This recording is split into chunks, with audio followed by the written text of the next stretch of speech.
College Uni Fibro Station Bat kijing tip nam tai kuwar Laitkam te Laitkam office assistant kawai hapo Jowai kabade hapo SDSU Jowai te kane kade beka work interview te pihak pendap namba ka standard form matsara iki documents kijong pi hakatu kasni dengan play kat kane advertisement kade work and interview application duly filled in standard form along with complete biodata are hereby invited from the candidate who are citizen of India for filling up the post below in the face of the undersigned.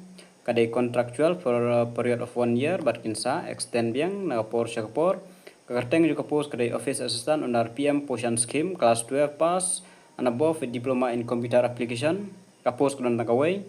Ka desirable profile qualification kadai banlong ba minimum 1 year experience in the field of online and offline entry.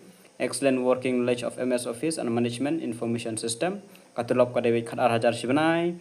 Ka date of interview kan day 23 Julai jarap sau pinaban lek biha katu kasngi ra ik application form gujong pi ra ik documents ha katu kasngi pinab lek direct by applicant who do not possess the above criteria need not apply. Age kan day khat pra do life r relaxation sans name kan day life news name khat pra do life news name as on 1st January 2024.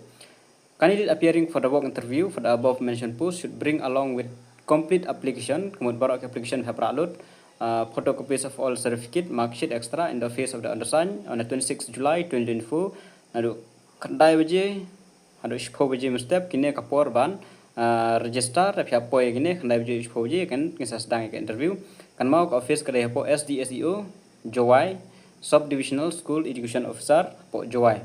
Jadi itu kita buka ban lek nam tak interview, terus lek ke Laitkam. Tentang kini jemput tip, kuliah pun.